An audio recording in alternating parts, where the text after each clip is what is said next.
tayo ng suman at kalamay. Let's go! Ganito po. Di ketchup. Dali! Sa niyog, yung iba kasi sa dahon ng saging. Guys, ito po ay bigas na may gata na timpla po ng aking lola. Kuya, wag ka mag-alala mo, nababaya tayo. Nagagawa ko!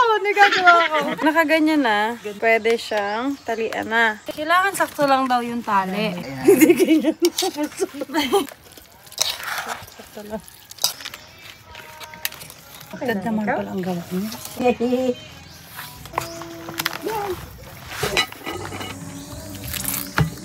So, magkakalamay po tayo. Let's go! So, ngayon guys, nakaset up sa dito. Meron na tayo ditong malagkit. And yan, mamasahin pa natin yan. Guys, nandun yung asukal na tinunaw. Pataray po. Gata ng niyog. Ibasahin mo na yan. Ito yung magpapatamis ng kalamay natin. Asukal at gata.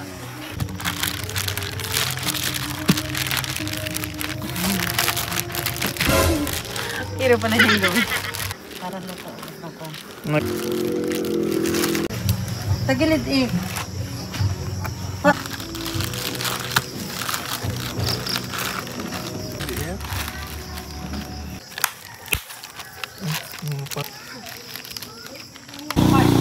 Para pagdating ng pinapulan ng hayo. Coke. So ngayon guys, lalagyan na natin itong malagkit. Yung binilog natin kanina. Banyan. Bilog-bilog.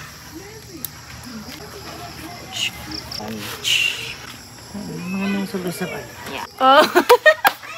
Di ketchup pala din eh. Ito? Panghalo daw po. Dandahan lang halo para hindi madurog. Para daw hindi madurog, dahan-dahan lang. Pag-paikot. Ganito po? Mami? Hindi. Ngayong araw lang din namin napag-desisyonan na magluto ng suman at ng kalamay. Nang kami-kami lang, hindi ko din alam bakit bigla kami nag-desisyon na ganito. Akala namin, dami-dami namin panahon. Pero hindi, kaya yan. Kasi dito na tayo, medyo gabi na maglalabas tayo ng ilaw dito. Dito tayo. Dito ka, Anteng.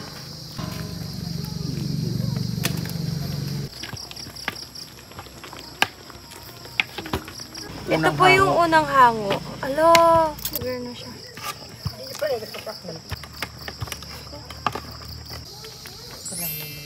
Kakasugat tayo mukha mo. Hindi yo, sanay mo yan. Taga rin ha? Oo, nagsitilpen. Oo. Lagyan na dito para mag-i. Babada na ito ng ano, ito eh. Gusto ko na yan.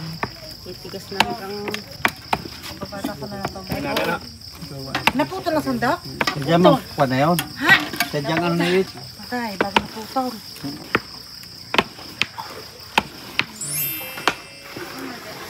Lagyan naman ka rin. Lalagyan ng coke. Hoy! Tita! Puso na.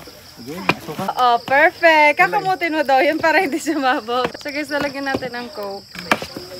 Sabihin niyo lang pag stop Sige, lagyan mo lang. Oh, ano?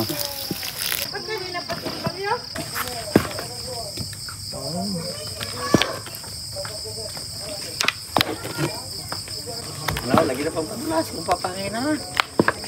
Yan o, Margaret. Abi! Puti. Okay lang yan.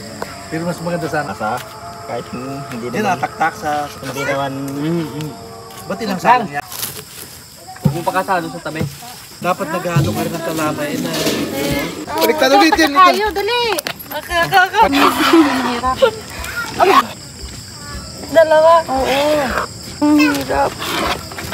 Ano? Kita naman ako. Niyog na rin dapat mga 30. Kung inabot ko rin kwan, magaghanap pa tayo ng niyog.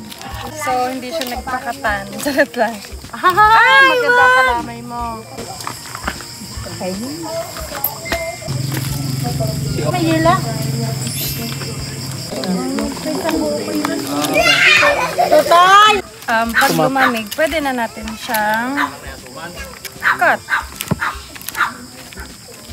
Kasi sa sobrang dami niya, tutok.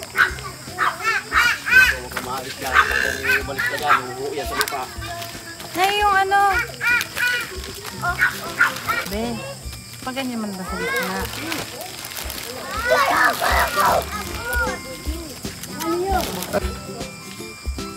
So guys, hanggang dito na lang. Sana ay nagustuhan niyo yung video na to. Thank you guys so much for watching. Until our next vlog. Bye-bye! So ngayon guys, luto na po ang suma ng ating nanay. Ngayon, titikman natin sa harap niya mismo. I-judge ko kapag hindi masarap at hindi masarap sa harap mo. Oo. Nanay, tikman na. Hindi naman masarap. Paano para tikman eh? Hindi pa. Me. Ha? Ang pangalan ko. Crispy. Masarap, masarap siya lalo na pag may sugar. Pilasa kasi.